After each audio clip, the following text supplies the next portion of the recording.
Hola, soy Erika y en este video quiero invitarte a pensar cómo empezó la comunicación en América Latina y cómo eso todavía influye en lo que vemos, hacemos y aprendemos hoy, desde los medios hasta la educación. Bueno, antes de empezar con el contenido teórico, quería comentarles que este video está pensada para gente que esté interesada en las teorías latinoamericanas, como por ejemplo estudiantes de comunicación, compañeros míos que estén por cursar esta materia específica, o estudiantes de otras carreras o de comunicación pero no están cursando esta materia, o también gente que no sea estudiante pero quiere entender más acerca de los estudios latinoamericanos, porque digamos que son bastante invisibilizados. Lo primero que tenemos que tener en cuenta es que tanto la materia específica como para entender acerca de los estudios latinoamericanos es tener herramientas teóricas y metodológicas para entender cómo fueron formados los estudios en América Latina. O sea, no queremos solo aprender ideas porque queremos saber, sino aprender ideas para poder aplicarlas y usarlas específicamente en la actualidad. O sea, necesitamos saber cómo aplicarlas hoy y no entenderlas en abstracto, simplemente decir, sí, yo sé lo que significa eso. Principalmente nosotros los comunicadores creo que es muy importante para poder tener herramientas, para poder intervenir en situaciones comunicacionales reales, basadas en estas teorías, porque estamos en un contexto situado geográficamente y también situado teóricamente, que es algo de lo que vamos a hablar un poco más adelante, pero tener en cuenta de por qué entender estas teorías. Finalmente, también es importante entender por qué fueron hechas estas teorías, y es justamente porque apuestan y apuntan a una comunicación más activa y transformadora, generalmente con la búsqueda del pensamiento crítico, autónomo, de la justicia social, que es más o menos de lo que voy a tratar de que quede bien claro en el video, y lo que es específicamente importante. Para mis compañeros, los estudiantes, dejar en claro que esta materia está dividida en recorridos, de transitar un proceso, un recorrido. Obviamente todo está unido porque es un solo camino. Obvio que en un solo camino me refiero a ir hacia adelante. Para comenzarlo debemos tener en cuenta un cambio importante que fundó Antonio Pasquali, un autor que nació en Italia pero se radicó en Venezuela y desde ahí empezó a escribir sus teorías. Aquí él plantea específicamente la ética de estar el uno para el otro, justamente que al comunicarnos no es solo para manipular, dominar o también formar, para establecer un vínculo. Justamente de esto que el autor nos propone un nuevo foco, o sea, un desarrollo regional democrático. La historia de la comunicación en América Latina está atravesada por un conflicto muy profundo. ¿Quién comunica, para qué y desde dónde viene? Durante décadas, los modelos dominantes, generalmente importadas desde el norte global, impusieron formas verticales de informar, educar y organizar la vida social. Frente a esto, diferentes autores, como puede ser Antonio Pasquali o como Ramiro Beltrán, pero ya que estuvimos hablando de Antonio Pasquali, proponen una comunicación distinta. Y acá entra el estar el uno para el otro de Pasquali, donde justamente él propone una nueva visión centrada en la región de América Latina, o sea, que no se vea atravesada por la visión de otro lugar que no tiene nada que ver con lo que se está viviendo en esta región. Es por ello que América Latina tiene un desafío bastante grande para atravesar, que no es solo producir más, sino que es comunicarse de otra manera, educarse en otro tipo de clave, como una clave crítica, y construir futuros que no repitan los moldes que se nos fueron impuestos. Cuando hablamos de imposición, hablamos específicamente de la teoría de la dependencia. Esta teoría busca analizar de una manera crítica la relación económica que existe entre países desarrollados y subdesarrollados, que tienen una estructura desigual, limitando el crecimiento, como por ejemplo Latinoamérica, donde por muchos años la influencia de políticas económicas de los países desarrollados lo llevó a limitarse y a endeudarse, entre muchas otras cosas. Esta teoría surge con el propósito de explicar las causas del subdesarrollo en Latinoamérica, retomando la formulación de la teoría del imperialismo. La situación de la dependencia externa de los países latinoamericanos era posible, según esta teoría, porque se contaba con el apoyo de los gobiernos nacionales y las élites cercanas al poder. Ahora bien, otros hitos fundamentales para entender el principio de este recorrido es la NOMIC, o sea, el nuevo orden mundial de la información y comunicación, donde un movimiento de países no alineados le piden a la UNESCO un nuevo orden mundial donde se los tenga en cuenta, ¿no?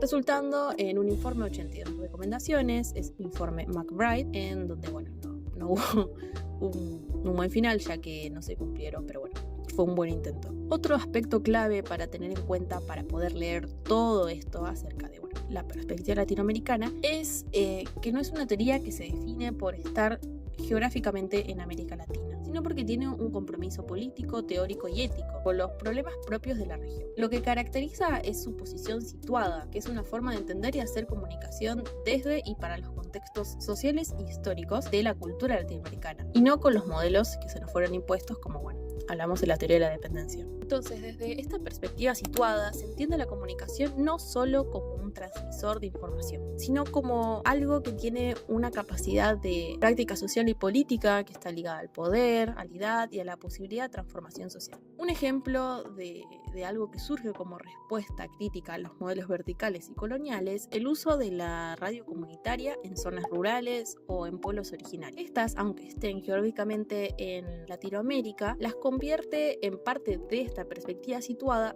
su función, que justamente es promover la participación, la recuperación de saberes locales, defender derechos, fortalecer la identidad cultural y regional, y justamente son resistencias a la lógica de los medios masivos que están centralizados y los obligan a correrse, ¿no? Entonces, es por eso que esta perspectiva, la perspectiva latinoamericana, es una toma de posición frente a los modelos hegemónicos. O sea, no importa dónde se comunica, sino desde qué lugar y para qué fines. Ahora sí, nos vamos a meter bien de lleno con la educomunicación, que era algo que estuvimos charlando antes, pero nos vamos a meter ahora bien a hilar fino en este concepto que es muy divertido, probablemente no lo hayan escuchado antes, y nada, es muy, muy interesante pensarlo. Algo fundamental a la hora de hablar de educomunicación es que no hay que pensarla como educación y comunicación como dos cosas separadas. La educomunicación viene a romper con eso. Este concepto habla de que se busca educar para la comprensión, la concientización, llevar contenidos y dispositivos que forman parte de la industria cultural para criticarlo. Bueno, para repasar y también para tener en cuenta, porque es importante entenderlo para entender lo otro, es acerca del concepto de industria cultural, que es un concepto desarrollado por Adorno y Horkheimer de la Escuela de Frankfurt, que sostiene que la industria cultural estandariza y banaliza la cultura, la transforma en simplemente un contenido superficial que mantiene a la gente pasiva y conforme con el sistema. Hay muchos herederos de esta teoría, como Dorfman y Matelar, que critican esto mismo en Latinoamérica. Justamente lo que critican y señalan estos autores es que los modelos que plantea la industria cultural generan configuraciones que esconden los problemas estructurales reales que sufre la sociedad. Y esto se logra con los mismos medios que funcionan como agentes de la burguesía. Ahora sí, entendemos por qué la educomunicación sirve para entender justamente estas cosas que nos señalan Matelar y Dorfman, por ejemplo, y tener esos materiales para poder criticarlos, entenderlos e iniciar una transformación. Y hablando de transformación social, no podemos no mencionar al autor Paulo Freire, un famosísimo, muy influyente pedagogo brasileño, que en lo que es educación en Latinoamérica es un ícono. Nos sirve para entender cómo está constituido el proceso de humanización en la educación y también en lo liberador que tiene la educación. Paulo Freire nos habla de habilitar la voz y enseña a escuchar. Como dijimos al principio, la educomunicación viene a romper con ciertos prejuicios, como es, por ejemplo, la ruptura de la idea de receptor y emisor. Esto lo vemos, por ejemplo, en la idea de que el docente es el receptor y el alumno es el emisor, y simplemente el alumno escucha y atiende a lo que dice el profesor. Sin embargo, la educomunicación habla de que hay que buscar un feedback, ¿no? O sea, un proceso de retroalimentación, ya que hay que acompañar a una participación para llevar al cambio social, porque es importante de que tanto, el docente, si hablamos en un caso de escuela, el docente y el alumno puedan aprender juntos. Acá, por ejemplo, podemos retomar a Freire cuando nos habla de habilitar la voz y la enseñanza a escuchar, ya que no es un proceso que solo transitaría el alumno, también lo transitaría el docente, por ejemplo.